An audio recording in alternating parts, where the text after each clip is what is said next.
Hi guys, it's me, Kylie, and today I'm going to be doing the mid-year book freakout tag. I have come prepared with my phone. Question 1.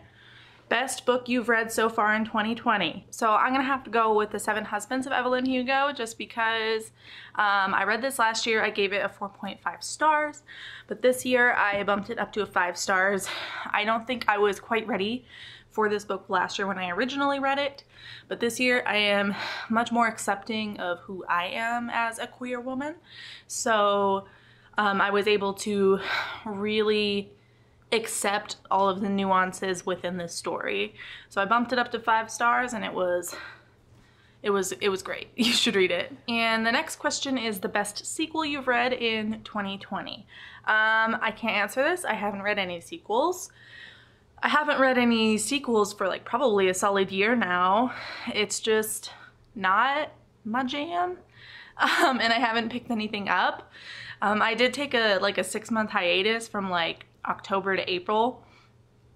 So really my year has only been since like April 1st to now. So I really haven't read any sequels. So unfortunately, I really do not even have even slightly an answer for this. The third question is new releases you haven't read yet but want to. So I have a list here.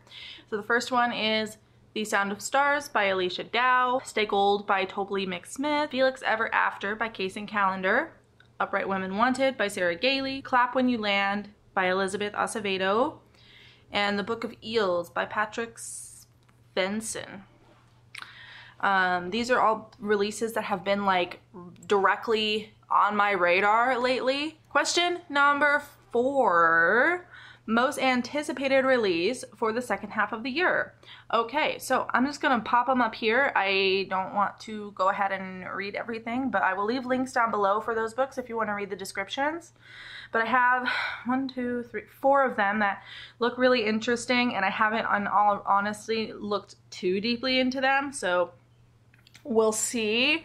But the first one is Now That I Found You by Christina Forrest, Nine Shiny Objects by Brian Castleberry, It Is Wood, It Is Stone by Gabrielle Burnham, Mexican Gothic by Sylvia Moreno Garcia. So I am especially excited about Mexican Gothic, so check that one out. It looks good.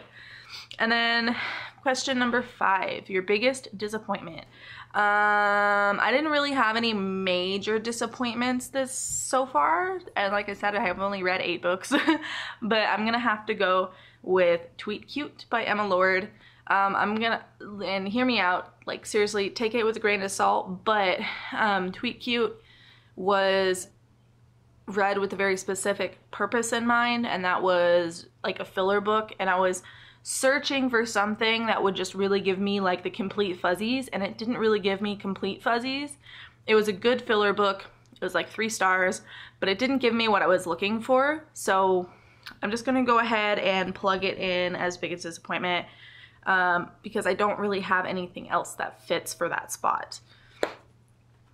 And then biggest surprise definitely has to be Miracle Creek by Angie Kim. I made a whole ass video about it, but it was great. I went in, I didn't have high expectations. I thought, oh, I'm gonna give this like a 3 stars, whatever, it'll be run of the mill.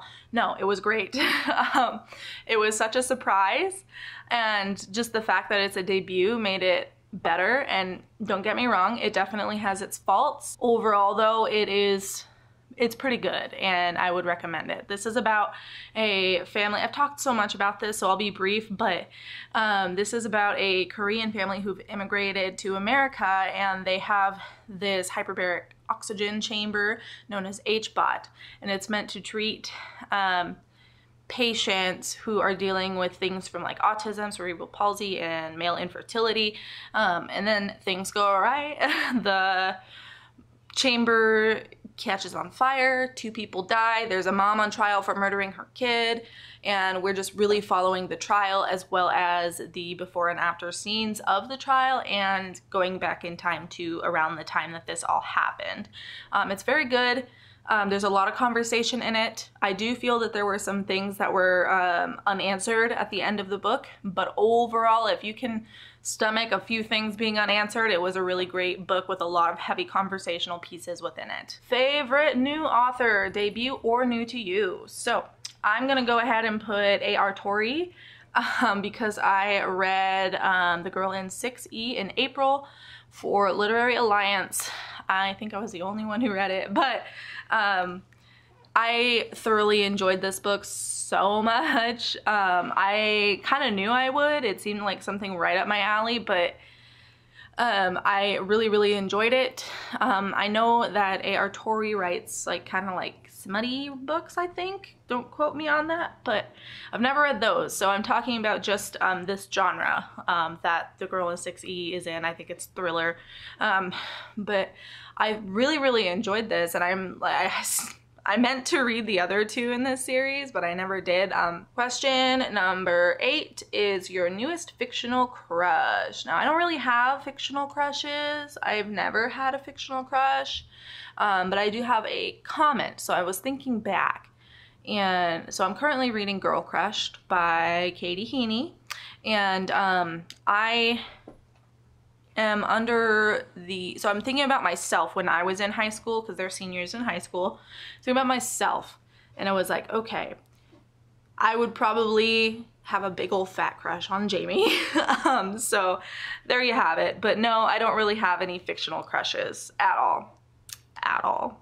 Newest favorite character. I don't particularly have any characters that stood out to me out of all these books that I read.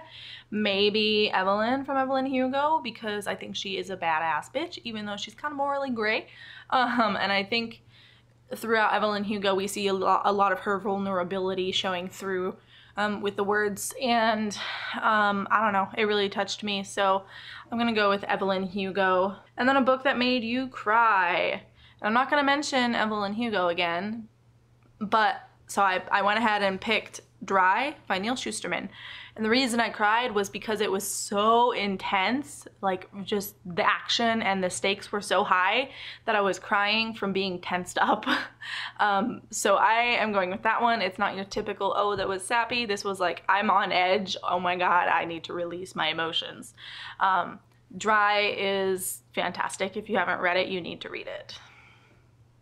Oh, but shoot, yes, definitely wait until the pandemic situation is like a part of history. So, and the most beautiful book you've bought so far this year or received. I have 2 and I can't decide. I'm gonna grab them both here. They just happen to be right here, but not all my books are. So I have Felix Ever After by Case and Calendar. The first time I ever saw this, I got it because the cover was so gorgeous. It just has a mix of like literally all my favorite colors, like oranges and reds and like pinks. It's just, I love this cover. It's beautiful, and my light keeps fading it out, but it is stunning. It's stunning. Okay. And now the other book that I have that I just think is personally beautiful is A Lush and Seething Hell. And this is by John Horner Jacobs. I saw this in Barnes & Nobles, and just the cover was like, I need it. I think it's beautiful. It's so simple, but it's like creepy, but also kind of like pretty. I like the lettering. It's like brush lettering, like rough brush lettering, and I think it's pretty. So I have weird taste in covers, but these two are probably like the most beautiful books I've bought this year, to be honest. And what do you need to read by the end of the year? Okay, so I have an absolutely massive list of stuff I want to get to by the end of this year. So I cannot possibly sit here on camera anymore, because I've been filming for 16 minutes.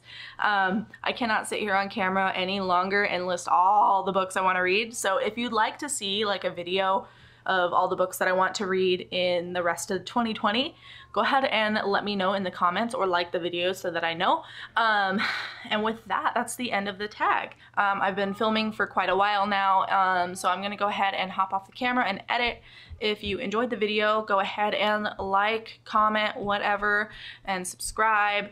And then that's it. I will let you go. I'm sorry if I was like all over the place, but I hope you have a great day wherever you are. Bye.